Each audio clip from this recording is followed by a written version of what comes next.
We're live on YouTube.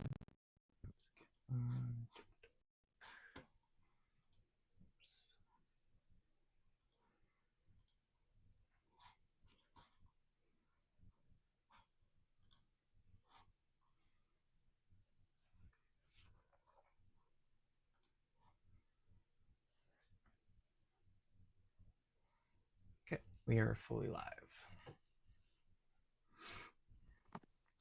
Awesome. I will announce that to the team. Some people in here. Bear with us, anyone that's plugging in. Just give us about 2 minutes and we'll get this episode cooking.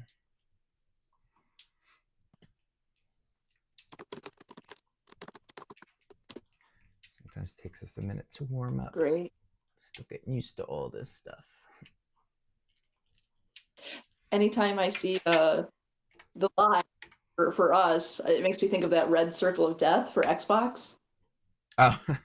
Like when your Xbox was dying, I guess there was a red circle of death, and I'm just like, oh no. Okay.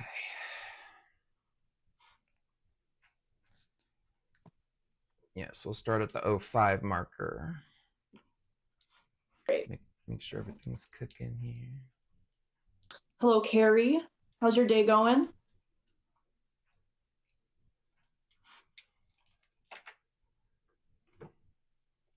Thank you for liking the live. Appreciate the love.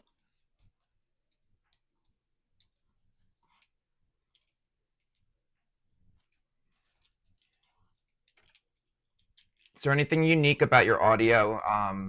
Every now and then it makes a weird noise. I'm hoping it just needs to warm up or something, but is there something different you did today? No, not that I'm aware of, no. All right. Sometimes I hear things. We'll just keep tabs on it. Yeah. Okay. Well, it could be my chair. I wonder if it's a chair squeak. No, it's like a digital thing. I'm not hearing it right now, though.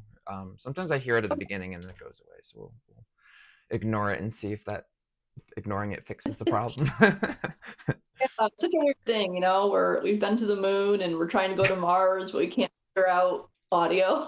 Yeah, no, seriously. Yeah, I always think about that stuff. It's crazy what we've been able to do and what we can't do. Right. Yeah, it's crazy. Okay. We can get rocking and rolling. Yeah. Awesome. Okay. Well, welcome to those of us. We are currently live on TikTok and YouTube. So thank you for tuning in. We are FiNC, Future is Now Coalition.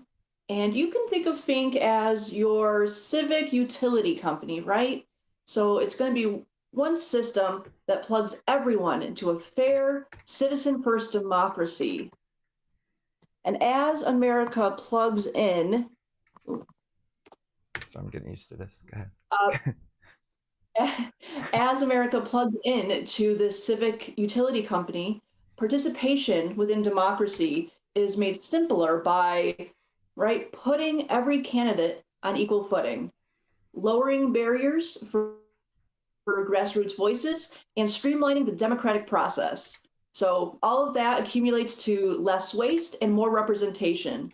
So if built-in accountability with these shared standards that keeps our leaders answerable to the people and reduces the sway of money, right? Doesn't that sound just how democracy should go, right? So that is who we are, plug in, be heard, get results. That's what we're all about. And before we get into the meat and potatoes of this episode, a friendly reminder to those viewing, tap the screen, tap that heart, jump into the chat. We love chatting with you guys. We're here to answer your questions, your concerns, your personal pain points of democracy. We're here for all of that. And remember, it's such a simple thing, but hitting that follow button really helps us on this platform to help us grow and reach more people. So all of those little things really build up and show us support from the general public. But with that, tonight, well, today, I suppose, we're going to be talking about how the left side of the aisle and the right side of the aisle both have nuggets of truth and their own personal blind spot, right? On the left, you got Democrats who are able to easily spotlight corporate power, right? And the ills of that. And you have Republicans on the right who are able to spotlight government overreach, right? So they both hold these abilities to see the other side's ills, but what do they do about their own? So we're gonna interrogate the both. We're gonna integrate both of these blind spots and nuggets of truth, and talk about citizen accountability and how we can move forward with that. So with that slight introduction, again, welcome to the chat. Jump in with your questions. We want to chat with you guys, but I will pass it to Travis, FiNC's founder. So Travis, why is there more out there in politics than just the simple left-right narrative?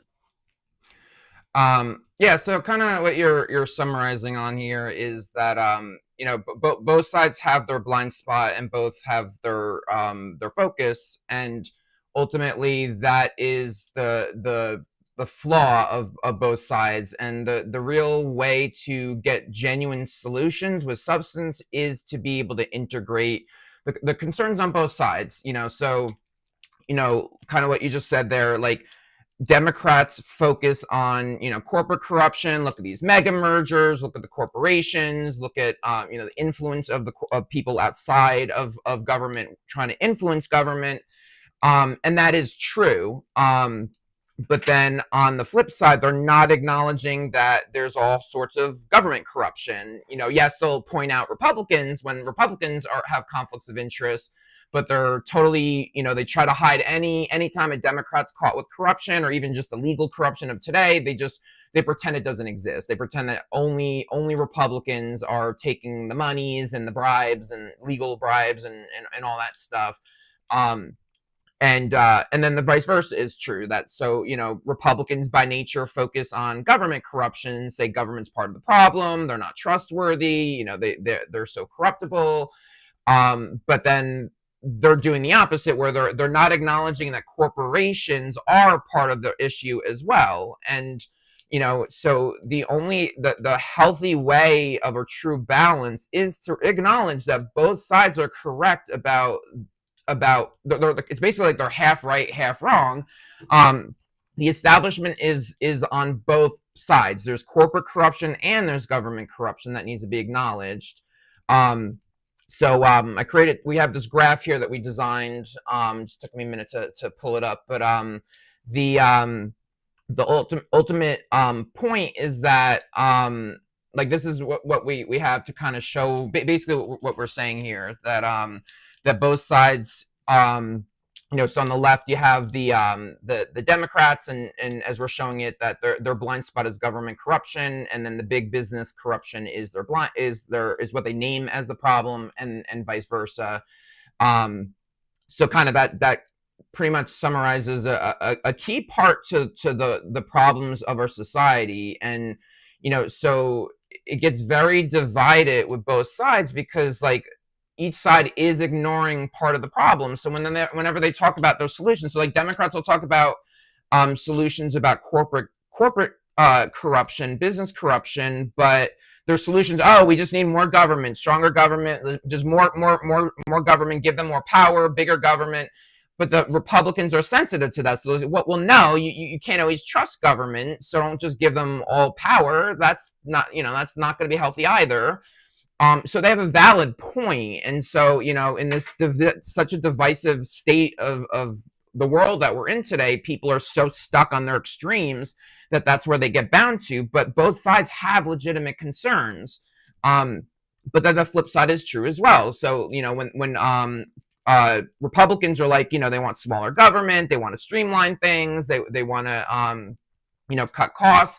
That's fine, but they're also allowing the ultra rich corporations to run amok. So the multi-billion-dollar industries, they need some kind of regulations. If it's cheaper for me to pollute my toxic waste into a river, I'm going to do that because it saves me money. The only way I'm not going to do that is if it's illegal. And so that's a regulation. So, regulations are needed, but there has to be the right balance between the sides. It has to be motivated not by special interests. It has to be by the well-being of the public. But so ultimately, the only way society is really going to move forward is to address both sides, both concerns on these issues, and acknowledge that both have a valid point, and that we need a system of accountability that holds both government accountable and corporations accountable, which we'll kind of go over throughout this episode. Pass it to you. Yeah, Travis, something that just kind of popped into my head as you were speaking was it's almost like if you rely on parties, organizations that their main goal is to win and get into power, if you rely on them to be the, I don't know, referee or the point keeper of who's right, who's wrong, again, that's what FiNC is here to expand upon. It's not enough. They're not doing enough. It's not enough to say they're wrong and just hide away your own ills. Like, because we live in a two-party system, if both are, like you said, half right, half wrong, that still leaves the vast majority of voters kind of empty-handed with, if that's great that you have talking points against your opponent, but like, where does my vote come in? Where does my representation fold into your talking points? And so again, it's a systemic issue of democracy is crumbling, not just this party, that party. It's, it's all about representation. It all boils down to, you can vote however you want to, but just make sure you're voting for people who actually want you to win as well as themselves. Yeah, totally. Yeah, so that's it's such a key issue. It's a huge part of what's going on. Yeah, there's a lot of layers and complexity to these problems, but that is a simplification of one of the core problems of what's going on. And again, so in some way, we're all flawed as humans, but one thing I've always admired about humanity is that when you zoom out and the aggregated ideas, like the polling in large numbers, like people tend to be on the correct side when in mass. Like one person individually, we're all flawed. We have our traumas. We have our things that bend us away from logic. But when you zoom out, like us as a collective, kind of the majority kind of can move in more correct directions, because you're kind of integrating everyone's experiences into one, ultimate like consensus experience. So in some kind of way, like, if like the left was always in control, then we'd be like this, like, government owns everything, communist direction. Like kept going left, left, left, left, and then the vice versa. We went right, right, right, right, right. Then we'd be like anarchy, no government. So in some way, like there's like this balance that's so not perfect at all, very, very, very flawed, and especially flawed just because the system is broken. But in some way, we're almost like working to protect each other's interests in a zoomed out, like, macro level way. So again, like if the left is going to go too far to give government power, and people are like, wait, no, you can't trust the government, so they're going to reel you back, and then vice versa. Like, okay, you're cutting government power, but then the ultra rich corporations are destroying the small businesses and polluting, and this and that. So again, it just really but like there are valid points. I know we get so heated, and there's certain issues it's not as clean cut necessarily on certain issues, but in this grand scheme, like, ultimately when push comes to shove, everything, the difference of Democrat versus Republican, the biggest thing is bigger government versus less government, free market versus regulated market.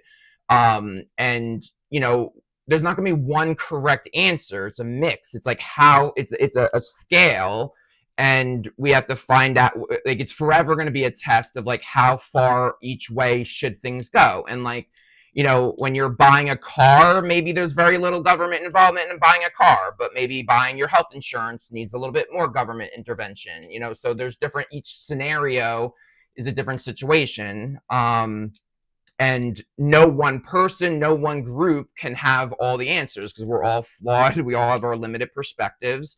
And so, so we need to integrate the concerns of people in mass. We have to, if we could build a real democracy that's representative and actually, like the more likely, the more percentage of Americans want something, the higher chances of it should be legislated into office. Not a perfect match, but there should be some a pretty strong correlation. If 80% of America wants something, it should be pretty convincingly been pushed.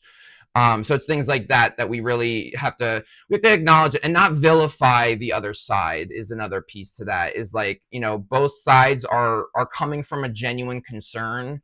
Again, there's other issues that I know could be more heated than that. Like people get very heated over social issues and stuff, but like in a lot of the issues that we're talking about right now, it's both sides have their valid concerns, and we shouldn't just vilify and nullify, like, oh, they have nothing important to say. It's like we need to learn how to like hear each other out and hear the counter perspective. Like, we should all be able to hear out another side and say like, oh, maybe there is information that I didn't consider. Maybe there's a perspective I didn't factor in. So things like that. Got this. Yeah, and that makes total sense. And I see some people popping in the room, so I want to do a quick reset, and then plug back into Travis. But welcome to those coming into our live on TikTok and YouTube. We're FiNC. We are a civic utility company. What does that mean? It means sharing these common utilities, right? These common infrastructure that makes participation simple and leaders accountable, right? So it's all about uplifting, quality politicians, right? What Travis is saying, merits, merits and popularity should mean something in a democracy. So how do we move the needle on that? But yeah, we're FiNC. So plug in, be heard, get results. We're all over. So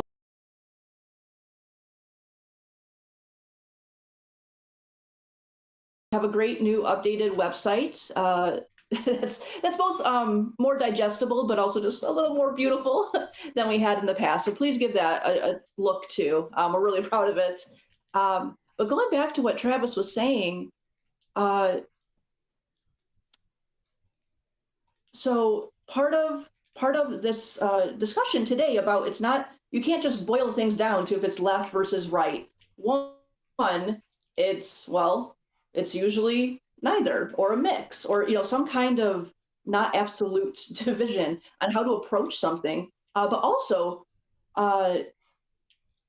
people are not monoliths of their party.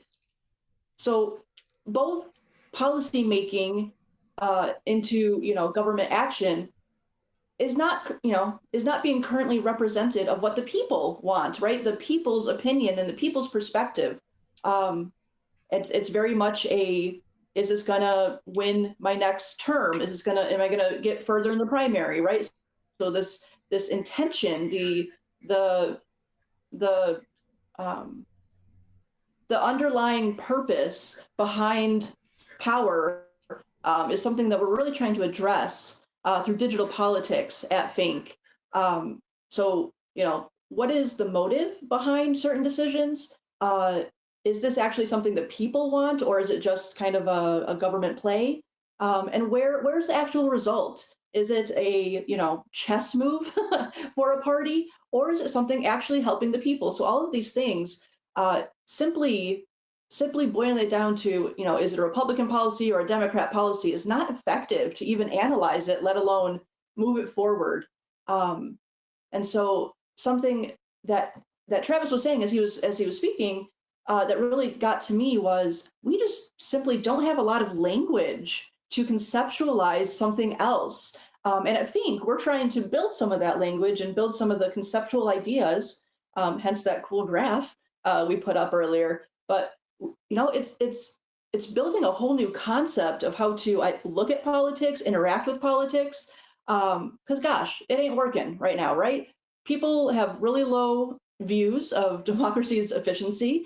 I know the Democratic Party is bleeding voters right now, so I'm guessing Republicans are too. Independents and third party voters are it's huge. It's exploding right now. So how do we react to this message that the people are sending that you know the two party system is not working efficiently? So how do we bolster that? And apologies for my rambling. I just really like this idea of we need more language, we need more services, we need more ability to connect on things that we actually connect on rather than the thousand other places we have to butt heads on policy. But where can we come together on things and move that needle forward to show real progress? Yeah, totally. So, so for those that are newer to think, we're building this language called digital politics around, talking about these rigged patterns, trying to get people on the same page. In a lot of ways, both sides talk about the establishment. They use different language for what that means to them, but we all, like most people on any side, talk about this higher. It's basically the concentration of power. It's like there's everyone feels like there's this mass concentration of power, that there's only like a fraction of a percent that's really pulling the strings in the country, in the world. It varies how much people believe how much power they have. Is this like a mass conspiracy, like Illuminati theory, or is it just like they're just influencing things around the bend? There's no solid proof one way or the other, but it's also what FiNC wants to bring as a solution is that it doesn't, it's beside the point. Like what we're providing as a solution works through that issue, regardless of what people believe the establishment is or how powerful it is. But the in terms of the definition, so like so for example, the like for it, as we keep talking about, like Democrats focus on the establishment outside of government, Republicans focus on the establishment inside government. Republicans would call it like the deep state or the liberal elite, or just the government establishment. Where Democrats tend to see it outward, that it's like that there's people outside of government influencing government. And again, we have to acknowledge that a lot of both is true. There's bad actors inside government, and there's bad actors outside of government influencing government, unfortunately. But like inside government, you have party machines, committee gatekeeping, conflicts of interest, revolving doors. But then outside government, you have the big money donors, corporate lobbying, pipelines, public relations driven narratives. The establishment media sells their own narrative. So the bottom line is, wherever power concentrates, independent checks must follow in order to have a healthy democracy. And we can't pretend only half of it is true. There's problems in the government, there's problems out of the government. Again, right now with Trump and stuff, Democrats are more willing to admit that government's corrupt, but then they pretend that as soon as Democrats win, that we're not corrupt, it's just the one side. No, everyone, there's conflicts of interest everywhere. That's the problem that's going on. Trying to go ahead, Liz. Just want to look at the chat too. Yeah, I was just so before Trump's second term, right? We had Biden. Right? It's kind of this nation went from Trump's first term to Biden, but then it went back to Trump's second term. But gosh, if Biden had 4 years as president, 8 years as vice president, and how many years as in Congress or whatever his previous job was. But it was like the last 30 seconds of his presidency, and he like whispered into the mic and like, "Hey guys, the government's not doing so great, and you're not really being represented. Love you, bye." Do you guys remember that? That was such a weird thing, and I think it's so telling that. And I I'm kind of picking on the Democrats. I vote Democrat, and gosh, I'm not that happy either. But if you keep voting for a side, shouldn't you also, shouldn't that side also represent you back? Allowing someone to hold a seat of power is a really big and powerful notion to kind of the uniqueness of democracy. you give someone else the power to represent you back. It's kind of a handshake kind of deal, right? But what happens when you vote for someone and they don't do much, or they, do horrible things, whatever. So it's not just about, hey, both sides, have blind spots. It's both sides have had so much opportunity to course correct whatever their vision of democracy is. But where is that? Hasn't it just been this mudslinging circus almost of politics? And I just wanted to bring that up, that you know I would say in the current political climate, it's really easy to dump on Republicans, right? Because Trump is so vocal and, in my opinion, silly. But Democrats aren't this golden child of heroism for democracy either. And so it's like, well, if both sides are broken and we only have two sides to choose from, what do we do about it? And I just want to bring that to the forefront of, like, at FiNC, we're saying you vote for however you want to, but just make sure that person, chooses you back. And how do we help bolster a system that actually reflects that? Yeah, pass it back to you, Travis. Yeah, I like that. I really like that verbiage. Yeah, vote for, like, you pick them, but make sure they pick you back. That actually is a really good way to summarize what we're talking about with, like, representation and stuff. That's so great. Like, we're voting for these candidates, and they're not picking us back. They're picking their big donors over us, or they're not considering your best interests. Like, they'll give you platitudes and false promises that they're going to help you out, but ultimately they're going to help whoever's giving them the biggest checks, and they're big donors.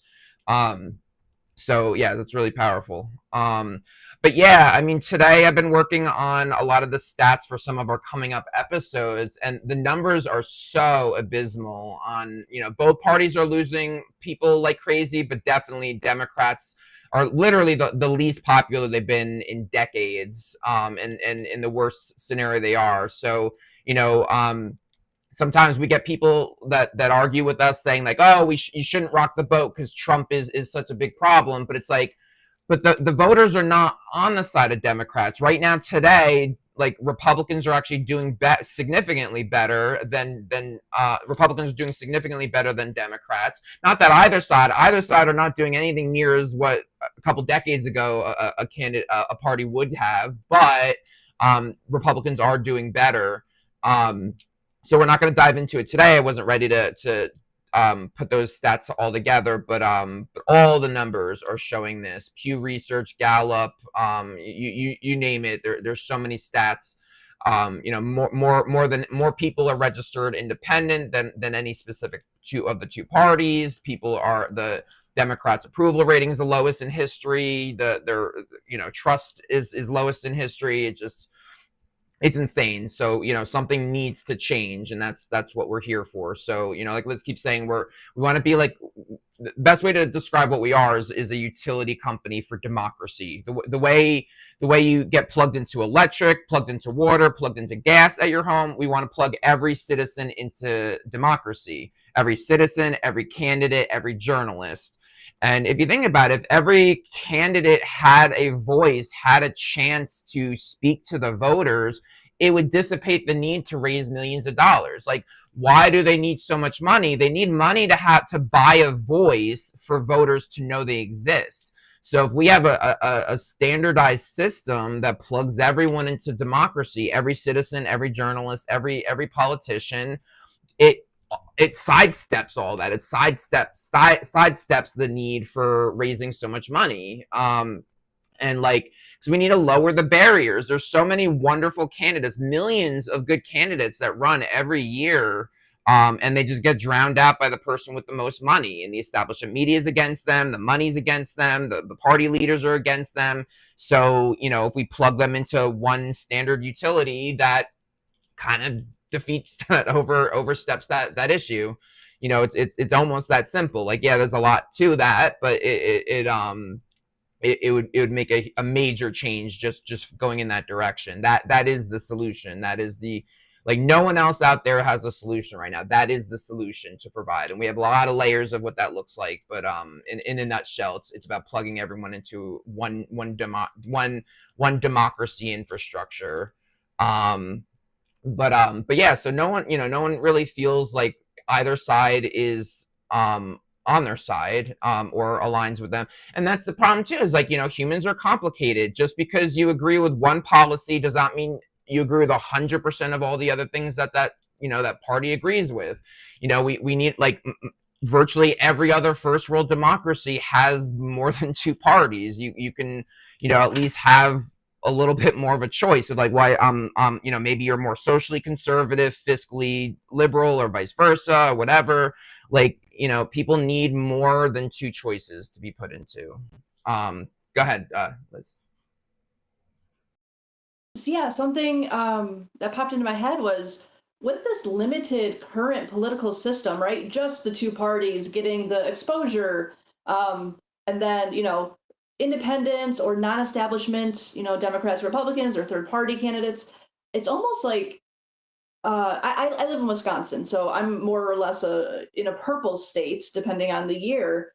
But it's because of the limited access to exposure, it's almost like if you're not handpicked by the establishment, the best you can hope for is to go to these almost where the fire is, right? Where, because Bernie Sanders is going into deep red places, and that's great, but it's also like, um, you know, I feel like politicians so often are scrambling to have access to voters because they don't have the big stage and the debate stage and the CNN and Fox. Like, they don't have that exposure, so it's these low key, low exposure, almost firefighting moments of uh, how can I make the biggest impact with the money I have, the exposure I have. And I I don't know if any of you have ever, run for anything, or, if you know an independent, or, just a non-establishment candidate, but it's a lot of work. And what if that work, like Travis said, what if those barriers to exposure could be limited? And they're speaking and they're visiting your local town. All of those things could have more impact and be more popular because there's not this, oh gosh, I have to visit this town because they have low Green Party voting and I'm a Green Party candidate. So it just makes sense for everyone, except the establishment, but more options for voters, better exposure for candidates, and just a better system for independent journalism and grassroots organizations to find people that already, want to do something and want to help, and can build their movement. So yeah, like Travis said, it's all about lowering that barrier to success, and also knowing those barriers are put there on purpose to protect the concentration of power, like Travis was saying. Um, yeah, I'll pass it back to you, Travis. Yeah, cool. So going into the second graph we have here, is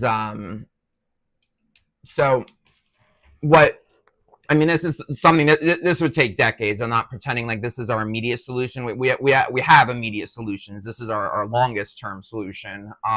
But so ultimately, the only way, going back to the thing where, like, both sides see half the problem kind of a situation, this is what the long-term eventual solution would be, is that, the people, the American people, the voters, the citizens need to have healthy, legitimate accountability to the government, and then government can hold the businesses accountable as needed. I'm not, and this isn't about, like, stronger government versus weaker government. I mean, that's a long-term thing that America will have to decide. But ultimately, what this is saying is, like, it's not necessarily about, like, stronger or weaker. It's about accountability. Again, like, if you're a multi-billion-dollar corporation and you want to save $1 million a year by putting your toxic waste in a river, you're gonna do that if it's not illegal. So, like, regulations have a place. Now, on the flip side, like, what somebody more right-leaning would say is that a lot of the regulations of today cripples the system. A lot of times, just the main thing is just by proving you're following regulations. That itself is a huge process. You have to fill out a bunch of forms. Different people have to come to inspect it. Some things could take months, if not years. Like, my dad just moved into a condominium, and one of the elevators was broken, and it cost $250,000 to fix it.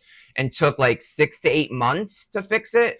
And most of that was regulations, permits, inspections. Like it's all the loops that people had to jump. Um, so like a Republican would say, oh well, just get rid of the regulations. But on the flip side, like it's an elevator. You want people to like die in an elevator? So regulations are important, but like what's the answer? It's not, both sides don't have, they have this blanket solution. Cut regulations, no, add regulations. No, we need regulations, but they need to be streamlined and they shouldn't be ridiculous. And there shouldn't be 5 departments need to check one standard. Why can't there be one government, yes, I understand there's a difference between like, local government, state government, federal government, but why is there like 5 different departments in one set of one layer tier of government? Have to double check each other, so and then also with the digital age, there should be ways to streamline a lot of that. So it's not, there's a balance to all of this. It's not something that we would decide. It's something that America needs to decide over time. But, long story short, my point is about accountability. Citizens holding government accountable, government holding businesses accountable, the big businesses. And ideally, that's kind of the mapping of what a government is always supposed to been. Yes, there's a lot of gray area of what that would look like, but we need to get back to that because this isn't happening anymore. Go ahead, Liz. Yeah. And that elevator story, it's like, yeah, Democrats have their personal talking points and Republicans, whoever's in power. But the reality is, as long as they're happy enough, mudslinging the opposite party, that elevator is still broken. People who, if you broke your foot, you need the elevator, right? If you're carrying a little baby in a carriage thing, you need the elevator. Heck, it's Monday and you were hungover from the night before, you need the elevator, right? So people need that elevator. And I jokingly put in the chat that, haha, when red tape lasts longer than a politician. But it's like, they get to just speak about very important things that affect our daily lives, and all of that culminates into the word democracy. And right now, democracy and party affiliation and representation is all going down the drain. So what is the point? Why are we staying on the same course of, yeah, spend your 4 to 8 years or however long you're in office speaking about the problem? Great, you can identify it. But as a regular citizen, I still need the elevator, right? Whatever my personal elevator is. So it's all about moving that needle towards us getting some of it instead of the short end of the stick where we just have to wait another 4 years to maybe get something, and then we're the problem if we vote wrong, whatever. So I see some new faces, not new faces, new names in the chat. So we're FiNC. We are announcing ourselves as a civic utility company. And as Travis was talking about previously, there are such barriers to representation, such barriers to any kind of conversation or moving the needle of progress forward because of political infighting, because of big money in government, all these things. So if we could lower those barriers to representation, gosh, and interconnect citizens, grassroots movements, underdog politicians, independent media, and regular folks like Travis, myself, and you guys. If all of those things could better connect, and it was much easier to connect, more efficient to connect, could that lead us on a new road to improving democracy? Because we're just on this downhill spiral, and if we just let those in power stay in power and keep us on this track, I don't know, but we got to do something. We got to do something different. And what is the elevator in your life that is not being addressed? Everyone loves to talk about the elevator. No one's fixing the elevator. And so that's what we're talking about. The issue cannot simply be boiled down to, well, that's a Republican point, that's a Democrat point. We need to have better language and better conceptualization of what's actually going on. And I'll pass it back to Travis with that. Yeah. So yeah, great points about all of it. Yeah.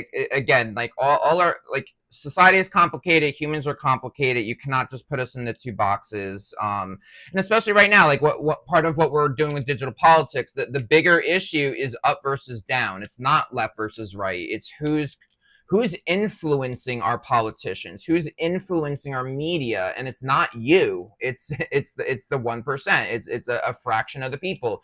Those with the money to bribe the politicians, legally bribe the politicians, are the ones bribing the politicians, and then the media answers to their advertisers. So that's up versus down politics. It's about the intention. What are they?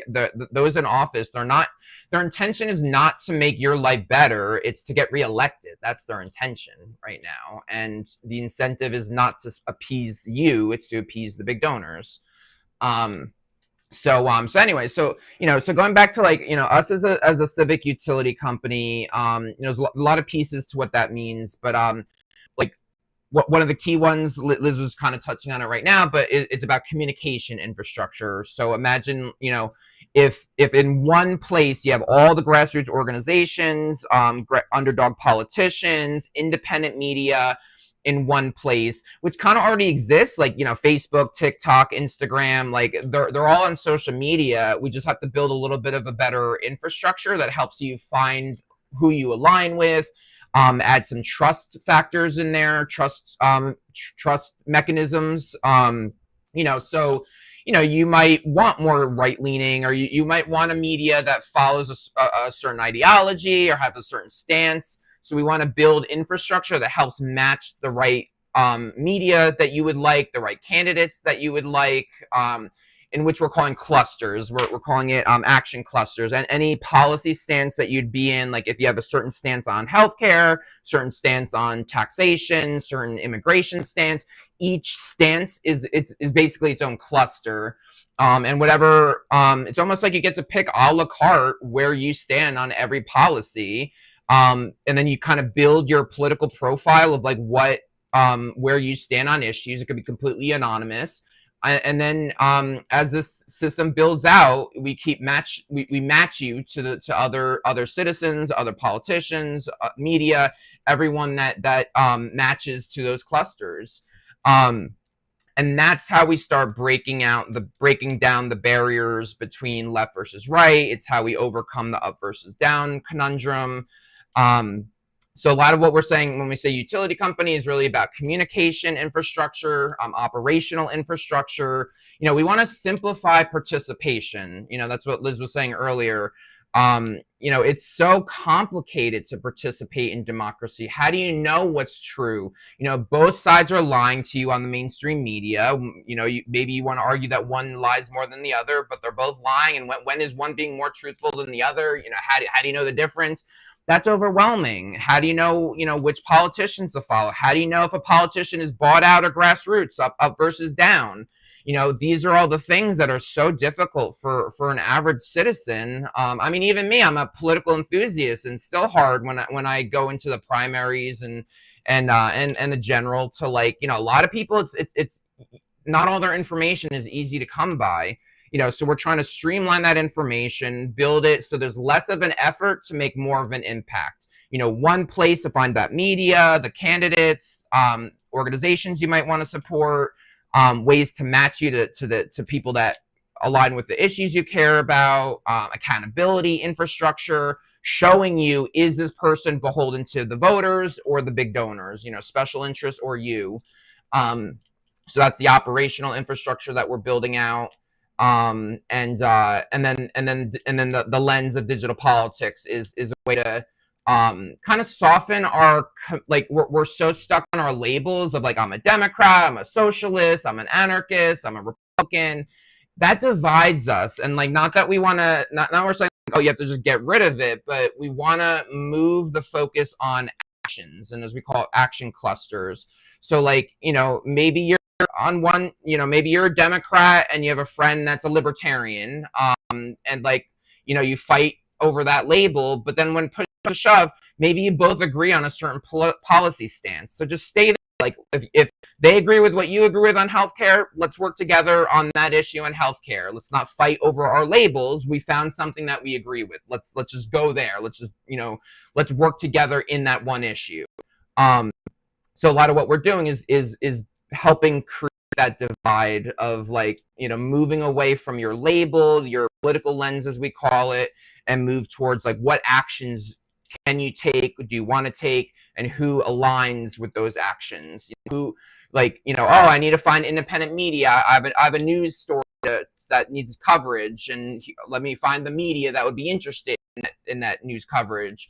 Or I'm gonna vote in this election, and I want to know this is this is a stance I really care about. I want to vote for whoever agrees with me on this one policy stance. Those are the kind of ways that these clusters would go into effect and match make you to the right people that you'd want to work, collaborate with, basically. Got Liz. Yeah, a couple thoughts. First is your example of like, oh, if a Democrat and a Libertarian, they're kind of poised as these enemies on everything, but that's not true. There's stuff that I'm sure there's many things that they overlap on, but like in the current system, where is that opportunity to push that needle forward on that issue? Where do you get to align buddy over policy while still respecting your party? I just think that's just a unique thing to think of, creating more space for things to actually work out and move forward rather than, having to, I don't know, cut off your arm to fit into the Democrat box because you believe in something that's a little more right leaning, or vice versa for the other side. So it allows you to be this full person and, gosh, be a little nicer to people who don't vote the same way as you. And I think that's just a beautiful thing that people are really craving in the nation. A second point I had, I'm a pretty visual person. So for me, what digital politics and what these clusters allow is a funnel of, uh, uh, underdog politicians, grassroots movements, independent journalism, and voters who just don't really have a political home. If they all were funneled into a system, but then the opportunity to find those clusters or those things that you match on, if you could load up into the system, right? So it's connecting you on this one spot, this one point that is this opportunity to flourish in your political differences while moving the needle forward on things we align on. And as the director of outreach for FiNC, I try to be really cognizant of, people aren't monoliths. People are very unique, and just because we have a pretty easy time talking about political differences, there's also barriers, like Travis was saying, to the political system that isn't party related. And something I've been thinking about this week is like introverts. I know I'm an introvert, and so much of politics is this mass, having a mass in a room, probably a microphone, all of these really social butterfly things that, there's no real digital or, kind of self space to enter politics right now for an introvert, right? It's a lot of outward things. But something else I thought about was, gosh, if you work a 9 to 5 and the town hall is at noon, how are you going to go to that, right? And it's across town and you got to get a cab. So all of these little things really build up to lack of participation in your own democracy. So what if that space could be expanded beyond the physical, enter the digital stage? What if your politician was easier to reach, right? You didn't have to keep calling their office where an intern answers and you never get to talk to them. What if there was easier communication with them? What if you found an organization that was around the block, but you never heard about them because they didn't have the opportunity to advertise that they were around the block from you? So all of these different connections that are possible in this digital politics, digital democracy space is just really beautiful to me. And I really want us as, the listeners of today's episode, where are those opportunities today? Where can I get that today? And the answer is nowhere. And not only is it nowhere, it's discouraged to work across party lines. It's discouraged to not, in my opinion, to not be this dig your heels in the sand and claim party over policy position. So FiNC just brings this whole new layer of opportunity for us to engage in politics. Yeah. So as we kind of get towards the conclusions here, so we're here. I think we're a lot of it we talk about what the problem is. That has to, a lot of people don't a lot of people have the instinct and intuition that knows, like, politicians can't be trusted, the system is breaking, but they don't have the words, the language, or necessarily the know-how. That, like, you're worrying about your job. Like, politics, democracy participation shouldn't be a second job. And, like, right now basically is. For you to understand what's going on, you have to spend hours and hours of to pay attention and learn and know what's going on. That's not right. Like, how can an average person participate if that's the system? So so there is a part of us that has to explain the problems, but with every problem that we're bringing to the table, we have the solutions. And really, when we say we have the solutions, not like, oh, this is what we need on healthcare, this is what we need on social issues. We're not taking a stance. We want America to take a stance. We want you to be able to be represented on those stances. What we're building is infrastructure. We want to build a system that improves your representation and allows you to be more represented, and you don't need to have, you could participate in democracy without it being a second job. And it's possible. Like, most America wants change. Most America wants, to move in a different direction. And the crazy part is, like, what we're offering is so much cheaper than what the current system is. Like, we're basically overlaying the current system. You need permission from Congress. You need millions, if not billions of dollars to get your voice out there, all this foot traffic, all this stuff in the physical world. But if you build this digital overlay, digital infrastructure over what's going on, you could plug into today's system, but get people, like, it all boils down to just getting America a little bit more on the same page of, like, getting people, like, to vote in their best interests, across the political spectrum, being aware of, like, who does have my interest in mind, all that good stuff. So, there's so much talk about people saying, oh, we need a third party, or we need to take over other third parties, or we need to do this, we have to do that. What we're saying here is actually simpler than that. Like, it almost wouldn't matter what party. Maybe in certain seats, the Democrats are the good candidate over here, and then another state, another place, there's better grassroots Republicans, and somewhere else, the third parties are viable in this other place. Another one, libertarian or independents are viable. It doesn't have to be black and white. It's not going to be that one party comes out and saves us. It's not going to be one party. But if we build a better system that adds fluidity, allows to be more represented, makes you feel more represented, and starts moving the needle to a better future, that's what matters. And again, what we're offering is cheaper than the current system. It'll showcase every candidate equally. It'll give voice to the journalists, give citizens a voice. It's almost too good to be true. I mean, it's not a snap in a bucket, but once people really hear what this plan is and how it would unfold, like Liz said it in the chat there, join us at futureis.org. We break down a lot of this information. We have a lot of videos about this, writing about this. But it just makes sense. The more you learn about what we're doing, it just makes sense that this, the bottom line is most people are unhappy. There's certain fundamental things that most people want. They want to be represented. They want to get money out of politics. They want to get rid of the insider trading in Washington.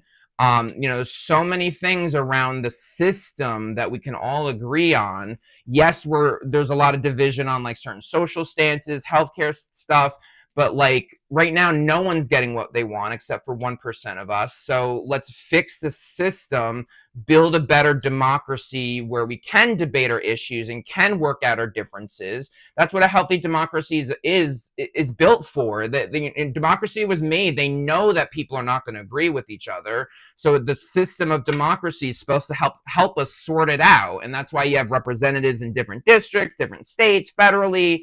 There's all these checks and balances that are supposed to exist. They've just gotten corrupted over time because the free world grew in a way that couldn't have been predicted, and democracy has not been evolving with the rest of the times.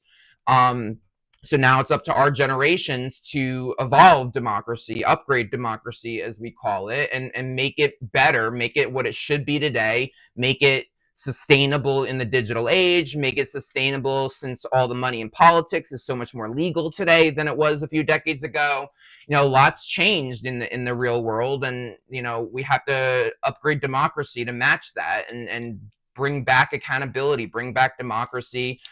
People are always obsessed with like Trump is the fascist and destroying democracy, but neither side is the democracy candidate. There's no, not, neither of them is that option. So, voting for like Trump versus not Trump is not a winning argument and not a winning strategy anymore. They got away with it. They got Biden as the not Trump candidate, but it's not working. So again, we have these plans, we have a way out.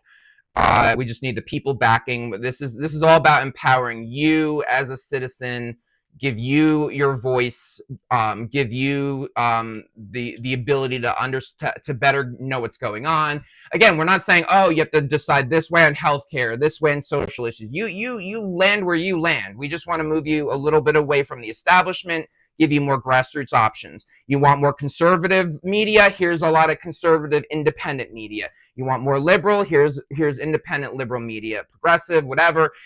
We don't care where you stand on the policies. We respect wherever your stance is. It's just we want you to be able to support somebody that's actually going to do what they say they're going to do. Right now, the politicians don't fulfill their promises, and the mainstream media is not holding them accountable. Yeah, go ahead, Liz. Awesome. I was just going to wrap up unless you had any quick last minute words, Travis. Great. Okay, cool. Well, thank you everyone for popping into the TikTok live, our YouTube live as well. A last thought I had was, gosh, if we're so, the nation is reflecting being so sick of the establishment two-party system and it's so broken. Isn't the answer to that more voices on stage, more opportunity for different thoughts, different ideas, right? Isn't that kind of a beautiful idea of the Western world? And maybe that's an improper way to say it, but more healthy competition, right, produces better results. Why isn't that being applied to politics? Why isn't it upgrading the technology and the accessibility of politics? Right? Why are we stuck in the same political game of, gosh, our grandparents in a lot of ways? So that's a big conversation we have at FiNC. How do we upgrade it? How do we make it actually usable again for the general people? But again, thank you everyone for tuning in. We will be live again tomorrow, October 1st. Can't believe it's October already. But check us out again on TikTok and YouTube, 2 p.m. Eastern, 11 Pacific. And we look forward to talking with you guys again and talking about solutions and how FiNC is moving the needle forward on progress. Yeah, hope you guys have a good rest of your day, and looking forward to see you guys tomorrow. Thank you. Yep, thank you guys. See you next time. Okay, off live. Let me get off YouTube.